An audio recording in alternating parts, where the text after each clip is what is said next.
The savannah holds its breath. In the golden hush of evening, a story unfolds. One that is not just about predator and prey, but about life's fragile thread and the human heart that dares to intervene. Worn down and wounded, an old lion lies helpless on a dirt road. His golden mane, once a crown of majesty, is now matted with the grime of age and scarred battles. Each strand whispers of victories long past, of nights when his roar shook the valleys and declared sovereignty over the land. Now, that roar has thinned into a raspy cry, echoing with both agony and defiance. Suddenly, from the tall grass, shadows stir. A colossal African rock python strikes, erupting with terrifying force. The serpent's body wraps around the lion, tightening like the grip of death itself. The lion struggles, claws scraping uselessly against patterned scales, teeth snapping desperately at the air. The coils constrict, each one a band of steel crushing breath and dignity from the weary king. His chest heaves shallow, his eyes cloud with despair. Yet somewhere deep in his soul a spark remains, a whisper of courage refusing to be extinguished. And in that moment of agony, far down the dusty road, a ranger in his jeep bears witness. His name is David Langley. For him, time shatters. His pulse quickens. The laws of the wild scream one truth: do not interfere. But his humanity cries another: no life should end like this. He grabs a heavy wooden staff, his boots pounding the earth as he runs into chaos. For what happens next will not just alter the fate of one lion, but challenge everything you believe about the wild, about survival, about the bond between man and beast, the righteous care for the needs of their animals. But the kindest acts of the wicked are cruel. Before the chaos, before the serpent's strike, there was silence. A silence that felt heavy with meaning. The sun-drenched safari trail cut across a vast expanse of grassland, shimmering in golden light. Acacia trees stood like ancient guardians, their thorny branches silhouetted against a wide, endless sky. Ranger David Langley, a man shaped by decades of African seasons, drove slowly, his eyes scanning the horizon with the practiced patience of one who has witnessed both beauty and brutality. He was not just a ranger, he was a protector of rhythm. The rhythm of birth and death, survival and surrender. It was then that he saw him. A lone male lion, limping with painful gait. The lion's body was skeletal, ribs jutting through its thin hide. Deep scratches marked its flanks, fresh scars of a violent battle lost. A king dethroned, a ruler exiled. This was not where such a lion should be. Broken kings retreat into shadows, into thickets where no one can see their final walk. But here he was, exposed, vulnerable, alone. David slowed the jeep, feeling a pang of sorrow. He knew the rules. Nature is unsentimental. The weak fall, making way for the strong. Yet seeing this once proud monarch reduced to bones and wounds stirred something deeper than law. It stirred compassion. And then, in one heartbeat, the world erupted. A blur of scales. The python launched from the tall grass, its jaws locking onto the lion's neck with violent speed. Before David could blink, the coils tightened. Merciless. Final. From his vantage point, David saw the truth. The lion's wounds were no accident. He had fought for his kingdom and lost. Now the serpent, an opportunist, had sensed weakness and struck. It was not just nature. It was injustice. David gripped the steering wheel, torn. His training screamed, "Do not interfere. The wild must remain wild." Yet his heart whispered louder, "If you do nothing, you betray life itself." Have you ever felt that moment, when rules and your heart are in violent conflict? David felt it now, like fire in his veins. He grabbed the staff, leapt from the jeep, and ran. He was no longer just an observer. He had chosen to become part of the story, and destiny was waiting. Defend the weak and the fatherless. Uphold the cause of the poor and oppressed. Dust swirled around David's boots as he raced toward the thrashing figures. Each second stretched into eternity. The lion's roars had quieted into guttural groans, his breath shallow, his strength slipping away. The python's scales glistened in the harsh sun, a relentless knot of muscle and hunger. David's chest pounded, not with fear, but with a determination that roared louder than instinct. In his hands, The wooden staff felt like both weapon and prayer. He plunged it between the python's coils and the lion's ribcage, planting his feet into the earth as if anchoring himself against death itself. He heaved with every ounce of his strength. For a breathless moment it worked. The coils loosened slightly. The lion gasped, a shuddering breath dragging into lungs that had almost surrendered. That sound, that gasp, was hope itself. Tears stung David's eyes, but he did not stop. He pressed, leveraged, pushed until his muscles screamed. But the python was ancient power incarnate, each coil tightening again, resisting the intrusion.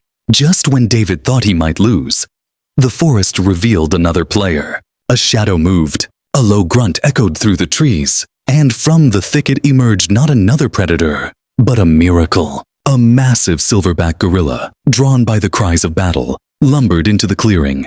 His presence was thunderous, commanding. He did not charge, not yet.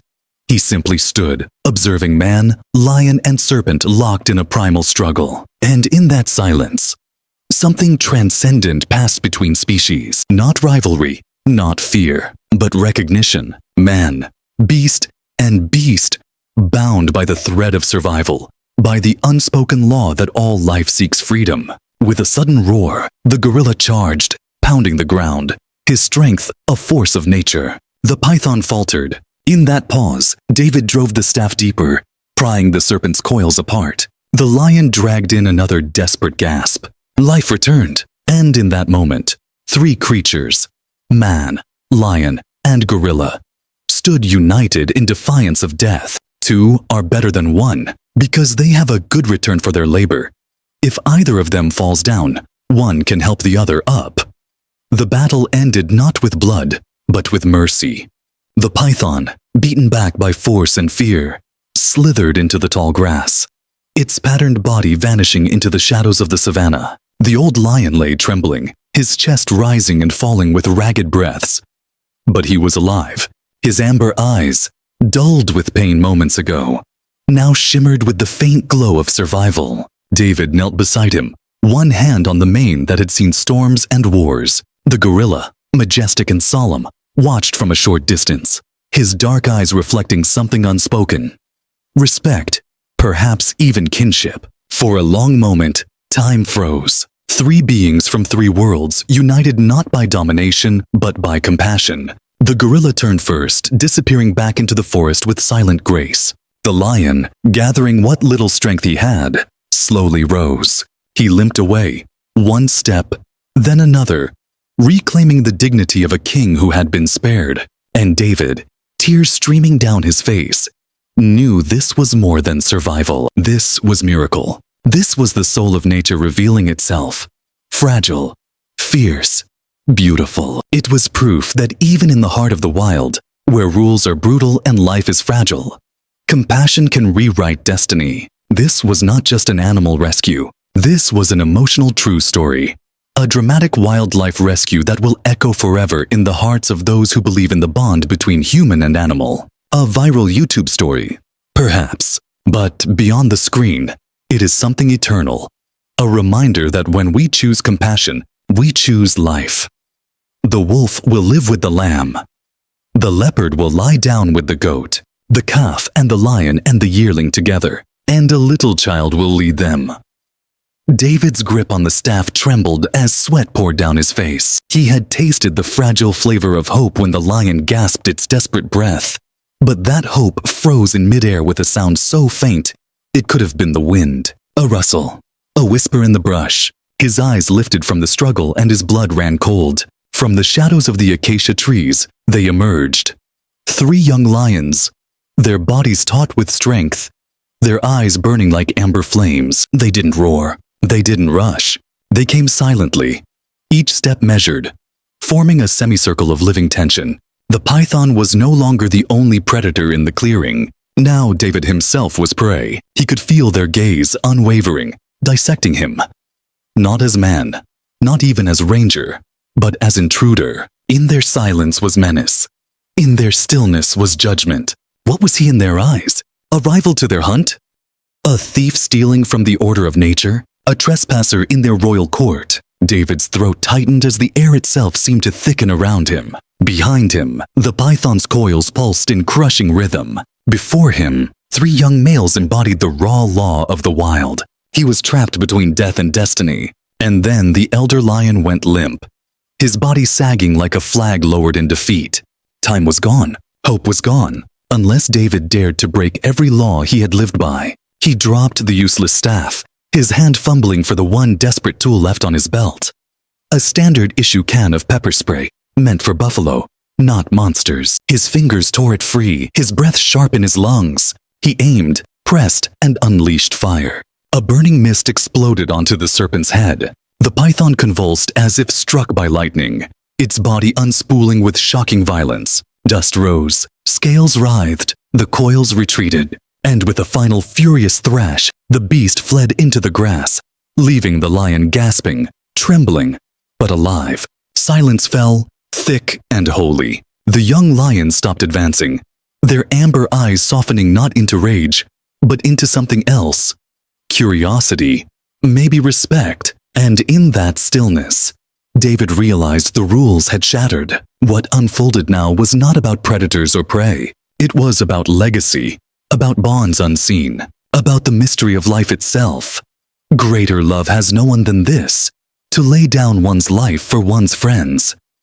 David stepped cautiously toward the fallen elder, his chest still thundering, his hand still trembling. The lion lay in a heap of scarred hide and brittle bone, his mane dusty and tangled, but his chest rose and fell in stubborn defiance. Kneeling beside him, David brushed away dirt and blood, his fingers careful, reverent, as though touching a relic of ancient kings. And then, as the grime cleared, his heart stopped. There, above the left eye was a scar, jagged, unmistakable, and along the muzzle, the unique constellation of whisker spots he knew by memory. His breath caught.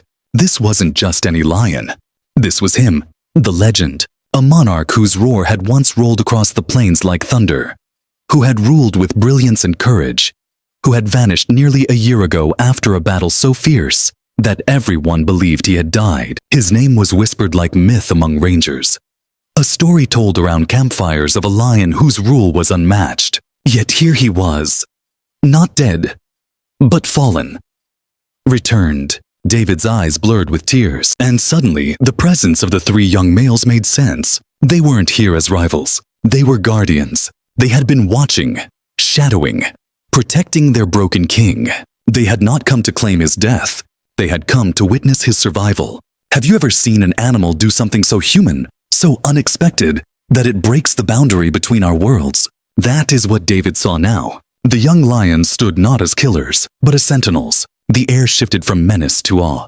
The rescue was no longer just survival. It was restoration.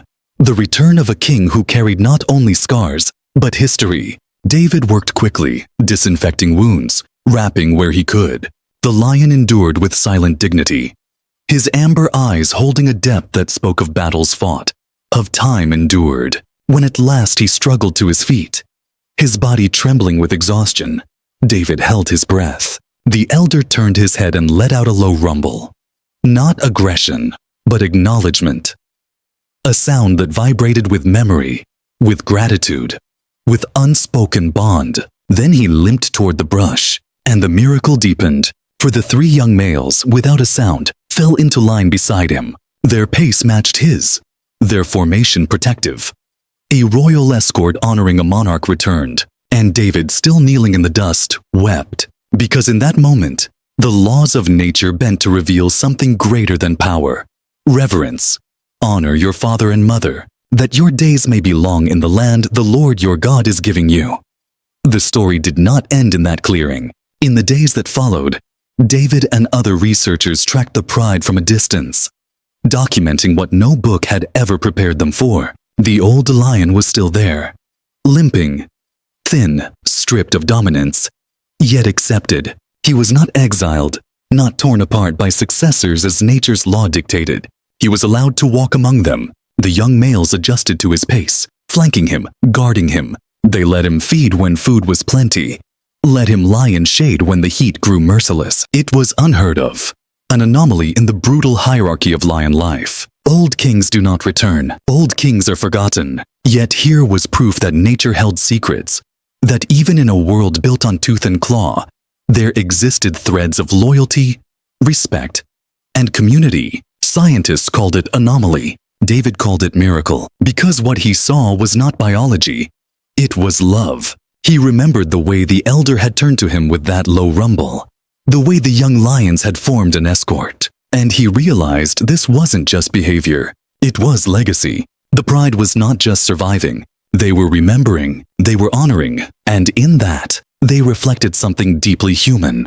The truth that even when strength fades, dignity remains. Even when crowns slip, honor can endure.